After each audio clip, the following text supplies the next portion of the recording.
Now let's talk about Russian individualism. Hi, my name's Laura. I'm an American living in Russia, and in order for me to talk about Russian individualism, I want to tell you about Australian individualism. I want to tell you about the tall poppy syndrome. This is a phrase used in New Zealand and Australia to refer to the idea that when someone becomes well seen for being successful, smarter, more rich, has more ability, everyone else wants to cut them down. It is so interesting to me that in this capitalist country, there is a need to make all equal, a very Soviet kind of feel to it. And that was kind of the idea of the Soviet Union.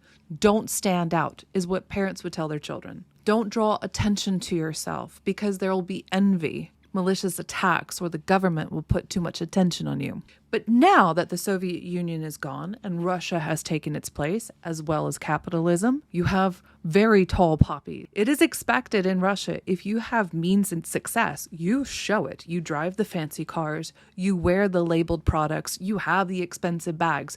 You signal to all around you that you are a high value person.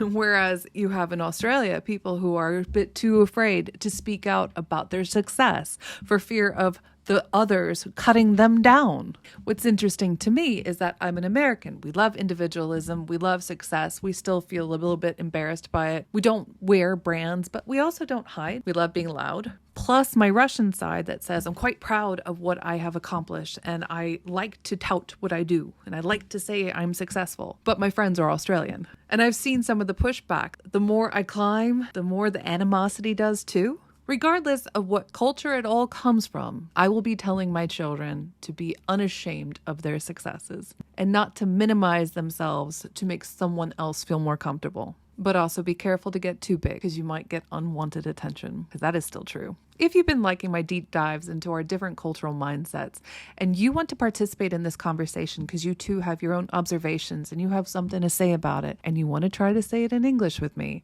come have a conversation with me and speak your English. Improve your English through great conversations. Want to see how? Leave me a message. Let's go.